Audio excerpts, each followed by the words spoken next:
मुक्ति पार्टी रेशम चौधरीले ठाडो हटको आन्दोलनमा त्यत्रो पुलिस मरे, जनता मरे, केपी ओली सरकार हुँदा तपाईँको तराईमा एकदम धेरै यति ठुलो आन्दोलन भयो, एक देश एक प्रदेश बनाउँछु भनेर आन्दोलनै गर्यो जब केपी ओली नै प्रधानमन्त्री थिए।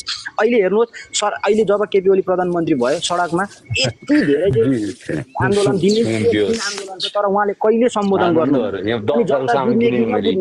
एमालेलाई अनि उमेशजी तपाईलाई पनि थाहा छ, मलाई पनि थाहा छ, तपाईँ जतिको पढे लेखेको युवालाई पनि थाहा छ, मलाई पनि थाहा छ, past is past, never come back के अब बितेको कुरा फर्काएर तपाईले ल्याउन सक्नुहुन्छ सर। अलिकति सुन्नुस् न, यदि यो सरकार चाहिँ तपाईको एमाले र कांग्रेसको गठबन्धन चाहिँ 84 मा जाने हो भने यो दुईटा पार्टी गठबन्धन गरेर चुनाव लड्दै छन्, अनि तपाईँ गर्नुहुन्छ चाहिँ के नयाँ भन्दै गर्दा नयाँलाई नयाँले गठबन्धनको कुरा त माओवादीले पनि त गर्न छोड्दैन नि त। गठबन्धन भन्ने चिज त गठबन्धन त माओवादीले पनि त गठबन्धनै गरेर यो ठाउँमा माओवादीले त अग्रगामीसँग गठबन्धन गर्दैछ। माओवादीले त 84 को लागि तपाईको हैन 84 को त आउनै बाँकी छ नि, 84 त हेर्नै बाँकी छ नि। अगाडि यो भन्दा अगाडि अग्रगमन छमक मार्नलाई चाहिँ हामी 79 मा त नेपाली कांग्रेससँगै गठबन्धन गरेर आएको हैन र माओवादी पनि। त्यो त एउटा परिस्थिति थियो। अनि अहिले एमालेलाई मात्रै म कुनै पनि पार्टीको त हैन हुन त, तर पनि मैले भन्नु खोजेको यस्तो हो, कांग्रेस मात्रै यस्तो हो भन्न खोजेको हैन। तपाईले भन्नुभयो जसले नीति ल्यायो त्यो उसले चलाउन पाएर हो, सही कुरा हो तपाईले भन्न खोजेको। मैले भन्न खोजेको जुन जनतामा चाहिँ नयाँ भन्ने एउटा भेब्स आइरहेछ, तर यो दुईटा पार्टी मिल्ने बित्तिकै त कसैको केही नै लाग्दैन भन्न खोजेको क्या मैले। यदि यो दुईटा पार्टी मिलेर चुनाव लड्दियो भने नयाँको पनि के हुन्छ त हालत, केही हुने सही हो नि त सर। एउटा कुरा भनिदिनुहोस् त उमेशजी, कुनै पार्टीको वीरता हो हाम्रो देश नेपाल? तपाईँ मलाई यसको जवाब दिनुहोस्। हामी तपाईँको लागि होइन होला कि अझै पनि गाउँमा गयो भने तपाईँको सुन्नुहोस् न, गाउँमा म एउटा गाउँमा एकजना पनि परिवर्तन भएको छैनन्, एकजना पनि परिवर्तन भएको छैनन् गाउँमा। अझै नेकपा एमाले नेपाली कांग्रेस भनेर झन्डा बोकेर हिजो दमकमा तपाईँको दमकमा केपी ओलीले सम्बोधन गर्दै गर्दा त्यहाँ जनता देख्नुभयो। परिवर्तन हुनुभयो सर, तपाईँ परिवर्तन हुनुभयो? माओवादी छोडेर तपाईँ नेपाली बन्नुभयो पहिले भन्नुहोस् त। माओवादी त म किन छोड्ने सर, माओवादीको त एजेन्डा राम्रो छ। मैले तपाईँ परिवर्तन भएनन् भन्नुभयो, तपाईँ हुनुभयो भनेको मैले। भिजन सबै बुझेर लागेको छु नि त सर, म परिवर्तन किन हुने, देश बनाउने नै ठिक छ। यहाँ सुन्नु न, भोट तपाईँ हँसे हतौडामा हाल्नुहोस्, मलाई त्यसमा दुःख मना होइन, तर तपाईँ नेपाली बन्नुभयो भनेको क्या मैले। यो लोगोको अर्थ के हो र? यो लोगो बोकेर हिँड्नुको अर्थ के हो र सर? तपाईँ नेपालको झन्डा बोकेर हिँड्नुहोस् न पहिले। हैन झन्डा बोक्दैमा नेपालको झन्डा बोक्दैमा चाहिँ नेपाली हुँदैन रहेछ। आन्दोलनले देखायो नि नेपालको झन्डा बोक्दैमा नेपाली हुँदैन। राजावादीको झन्डा होइन क्या नेपाल सर, नेपालको झन्डा राजावादीको होइन कि सर, तपाईँ हाम्रो हो क्या। कस्तो नबुझेको सर? यो तपाईले बोकेको लोगो चाहिँ एउटा पार्टीको हो। सुन्नुस् न, राजावादी बोक्नु हो नि एउटा बोकेर मोदीको भन्नु मिल्दैन के नेपाली झन्डालाई। नेपालीको झन्डा बोकेर राजावादीले अस्ति के गरेको त? एकैछिन अब ठिक छ उमेशजीलाई ल अब एकैछिन म्युट बस्नु ल। उमेशजीले धेरैचोटि कुरा गरेर राख्नुपर्छ, जसले नीति बनायो त्यसले गर्न पाएन, अनि त्यो गर्न नपाउने कसले फालिदिरहेछ त नि तिनीहरूलाई? होइन कसले रोक्यो के त्यो नीति? ओम गुरुङ सर पूर्ण रूपमा बहुमत पाउन सकेन क्या। ल ठिक छ, एकैछिन छोडिदिनु न, एकैछिन उमेश सरलाई मेरो प्रश्न ल, त्यो माओवादीलाई गर्ने बेलामा चाहिँ पछाडिको पावर सेन्टर कसले चलाइरहेको रहेछ त नि गभर्मेन्ट? त्यो 27 क्वेसन दुईटा जोड्ने चाहिँ कसले? र माओवादीको स्पेसल तपाईँले फर्मेसन के हो, माओवादीको स्पेसल प्रिन्सिपल के हो तपाईँ आज बुझाइदिनु त। के हो, के नीति लिएर आउनुभयो तपाईँहरूले? के को लागि फर्मेसन भयो? त्यो चौथो महाधिवेशनबाट कसरी छुटिएको हो माओवादी? ल भन्नु त। तपाईँले सधैँ माओवादी एकदमै नीति राम्रो भन्नुभएको छ, के हो माओवादीको मेन सिस्टमभित्र के छ प्रिन्सिपल? ल तपाईँ त्यति चाहिँ अलिकति भनिदिनु त, दुईटा तिनवटा बुदामा भनिदिनु त मलाई। तपाईलाई आफैलाई थाहा छ नि माओवादी के भनेर हिजो युद्ध लडेको थियो। 40 बुँदे मागमा के थिए माओवादीका, कुन चाहिँ होइन माओवादीको 40 बुँदे माग छुट्टै भयो, त्यसको अनुसार लड्न आयो, तर माओवादीको आफ्नो प्रिन्सिपल चाहिँ के? सोसियालिजम भित्र के प्रिन्सिपल छ त माओवादीको? समाजवाद। ओके समाजवादमै जाने हो क्या, यो लोकतन्त्रलाई सुदृढ गरेर समाजवादमै जाने हो।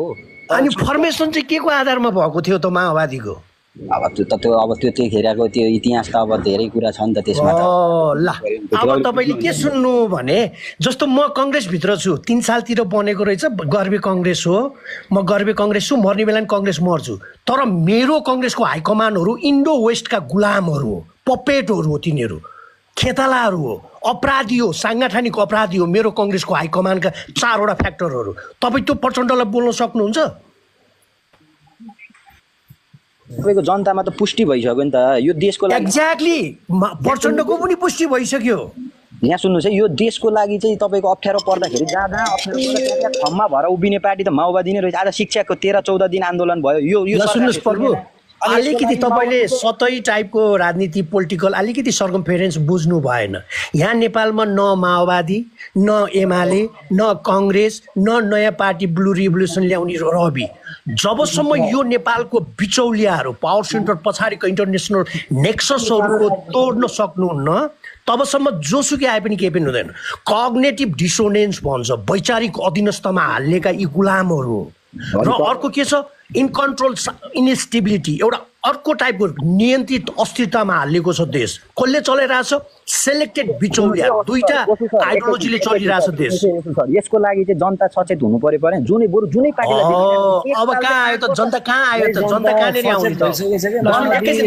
तपाईँको मैले धेरै सुनेको छु। तपाईँ एकैछिन म्युट बस्नुहोस्, तपाईँ एकैछिन म्युट बस्नुहोस्, मेरो सुन्नु, अनि तपाईँलाई म प्रशस्त बोल्न दिन्छु, बोल्नु होला। अब तपाईँले बल्ल जनता अवेरनेसको कुरा आउनुभयो। कति पर्सेन्ट जनताले गर्ने आफ्नो रोजगारी चलाउने कि कति पर्सेन्ट जनताले पोलिटिक्स गर्छ? टिकटकमा कति पर्सेन्ट जनताहरू आउने? माथि पार्टीको नेक्सस कति पर्सेन्ट जनता, कति पर्सेन्टमा जनताहरू बाहिर छ? रिबेल जुन विद्रोही थियो, जो देश बनाउनु पर्ने विद्रोहीहरू बाहिर छ। त्यो के का आधारले भइरहेछ त नि? सेलेक्टेड बिचौलियाहरू, कुन बिचौलियाले चलाएको छ? दुईटा तरिकाले चल्छ देशको।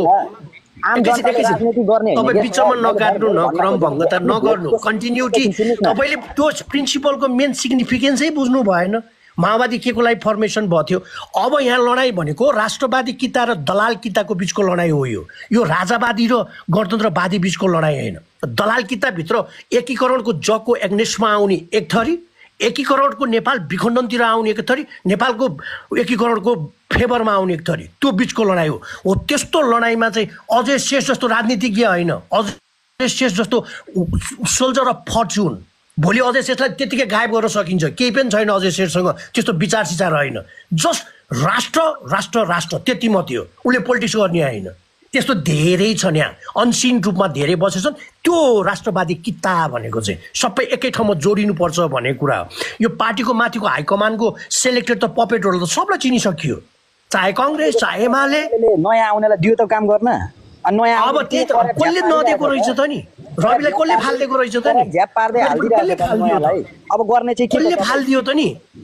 अनि तपाईँलाई थाहा छ कुन तरिकाले चलिरहेछ देश? मैले के भन्दैछु भने अब जनता चाहिँ सचेत हुनु पर्यो क्या। एउटा पार्टीलाई, बरु जुनसुकै पार्टीलाई होस्, 5 वर्ष कम्तीमा सरकार चलाउने मत दिनु पर्यो नि। पहिला जनता सचेत हुनु परेन त? जुनै पार्टीलाई दियोस् क्या, 5 वर्ष त्यसले कम्तीमा त्यो पार्टीले कोहीसँग चाहिँ गठबन्धन गर्नु नपर्यो सरकार बनाउँदा क्या। अहिले जुन मोदीले चलाउँदैछ नि भारतमा, अहिले 15 यो 12-13 वर्ष उसको दौडनमा छ, दुईटा त कार्यकाल सकिसक्यो हो। एकपल्ट जनताले 5 वर्ष बरु काङ्ग्रेसलाई दियोस्, बरु एमालेलाई दियोस् क्या। अनि त्यसको नीति, त्यसको चाहिँ के हो भने भिजन त बुझिएला नि त। अब देशमा अहिले चलेको भनेको जनता अलर्ट हुनु त मेन कुरो त। जनता पनि तपाईँलाई अझै तपाईँले नेपालको इन्टरनल मेकानिजम, नेपालको इन्टरनल पोलिटिक्स बुझ्नलाई तपाईँले जबसम्म विश्वको जियो पोलिटिक्स बुझ्नुहुन्न, तपाईँले नेपालको पोलिटिक्सको बारेमा डिफाइन गर्नुभयो भने तपाईँ फेल खान्छ।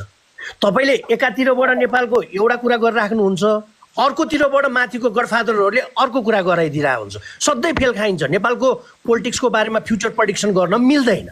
यहाँ जुन बेलामा जोसुकै